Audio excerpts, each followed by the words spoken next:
dear learners. At the very beginning of our class, I wish you good health and success. And I hope that you are making the best use of your time. Today our second class on civil disobedience.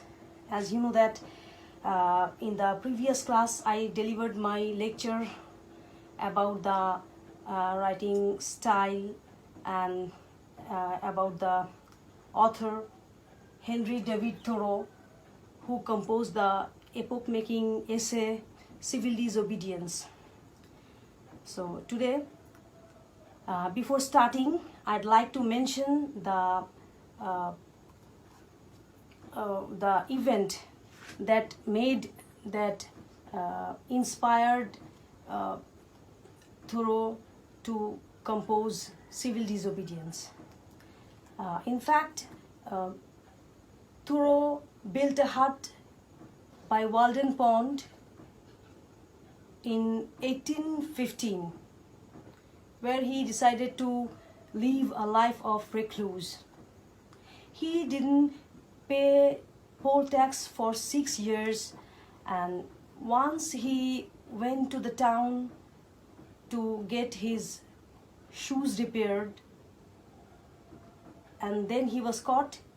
He was put to jail for not paying the taxes. One of his aunts paid the tax and he was released the next morning. This led him compose the epoch-making essay Civil Disobedience. So have a look at the main ideas of the essay. At first, here Thoreau mentions that the government is best which governs not at all.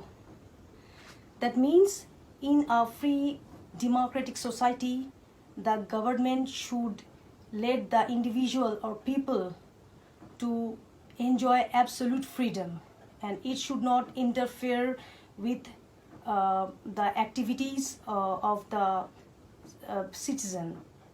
So here he expresses the view that the government which at least which governs least or which doesn't govern at all is the best government. Again, the second point is the American government is inflexible like a wooden gun. Thoreau expresses his opinion that the American government is not as flexible as it should be. Rather, it is like an wooden gun. It is stiff, and in a free democratic society, the individual, the people should feel that the government is like their organ, and they can express their opinions, their wills, their feelings, their activities through such organ. Rather, the government of the then America or his contemporary time acted against the liberty or freedom of people, and rather they acted as to impose several taxes or regulations or restrictions on the people. So another point, this is very vital, that is conscience should be the guiding principle of government or law.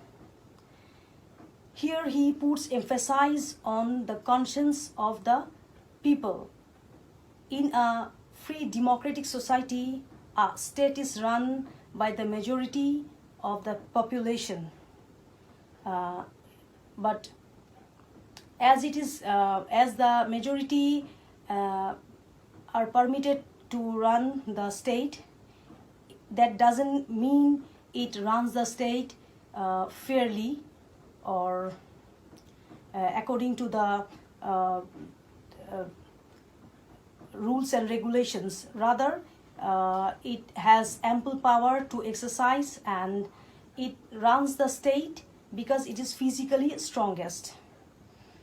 And to some extent, it goes on running the state, ignoring the interest of the minority. And again, he puts emphasis on the view that a government should be run on the basis of people's conscience, because law is made for people. People is not made for law. So if it's needed, law should be changed to serve the interest and to secure the right of the people. And in second para, as we have discussed about the first para, and here he has clarified that the main theme of the essay is that this is the best government which governs the least or which doesn't govern at all. And second para here, again he expresses the view that the government of America endeavors to transmit itself unimpaired to posterity, but each instant it is losing some of its integrity. And what happened? It's not much flexible as it should be. It is rather a stiff as wooden gun to the people. The government is functioning as a nominal medium through which the people can express their will. The people are satisfied that they have an organ through which they can express their feelings and thoughts, activities, but it actually shows how successfully people can be imposed on for the advantage of the government. And again, here, the government is an expedient but an ideal form.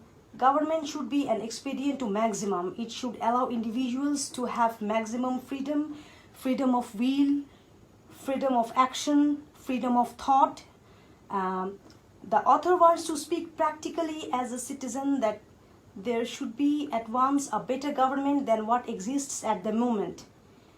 Through things that government is losing its integrity, some of its integrity at every moment. The government should be the most expedient one, which will allow maximum freedom to individual and will refrain from interference with any individual. So the government should not interference with the activities of the individuals.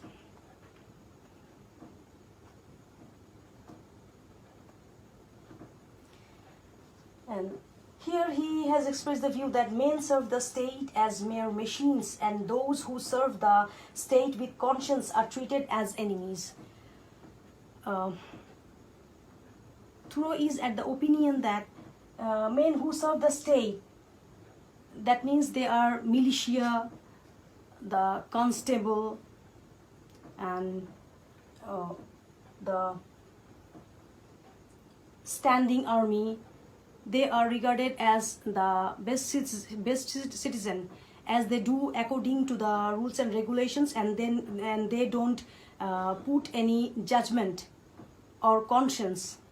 Rather, the people, few people, a group of people, they are the patriot, the reformers. They are regarded as the enemy of the government, who act according to their conscience. So, in para 6, we find that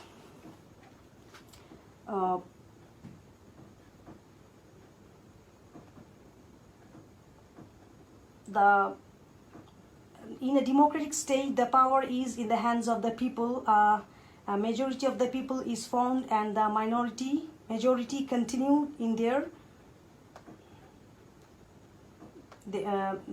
power for law. And here in para 4,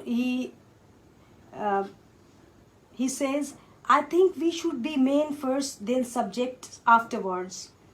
In para 4, he asserts that that individual first or people first, as people should be treated as human being first, then they will act as a citizen. So here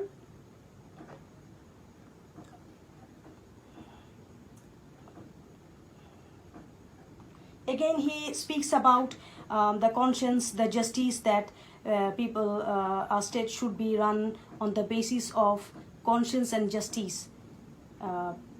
If conscience rules over, justice will be established. In the in para 10, in 10th paragraph, here Thoreau is with the view that there are 999 patrons of virtue to one virtuous man, but it is easier to deal with the real possessor of a thing than with the temporary guardian of it. Thoreau expresses the view that those who profess virtue really virtuous patrons of virtue, whereas there may be very few really virtuous men. Speaking of them, then Crisis of Massachusetts, the writer asks the question of his country. Massachusetts does exactly what is right at the moment. It is a question of supporting the cause of humanity.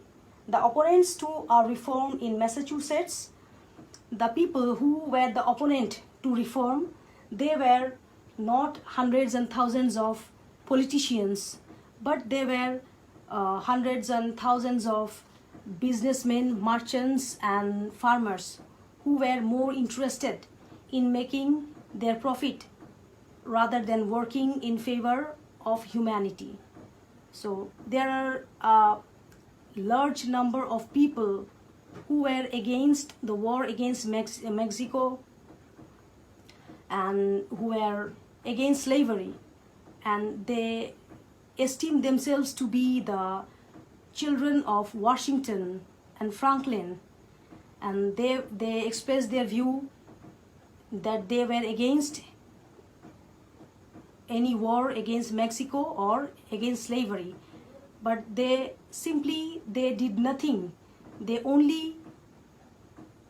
were sitting down. They sit down with their hands in their pockets and simply do nothing, and they will wait that somebody will come and they will settle down their problems and they will remedy the evil. So that made the situation a stagnant situation, and this situation must be removed, and Thoreau was in favor of the reform. He wanted to stop the slavery. He wanted an end of the Mexican War. So we have studied the up to first to 10 paras, and here the cardinal theme of the essay is expressed in the very initiation or in the very beginning of the para, and especially in the sentence that the government is the best which governs not at all. So in this sentence, the cardinal idea of the whole essay is expressed, and Thoreau is with the view that a state should be run by the conscience and justice, and in a perfect democratic state and in a perfect democratic society, people should enjoy absolute freedom, and the government should not interfere with any of the activities of the citizen. So that's all for today.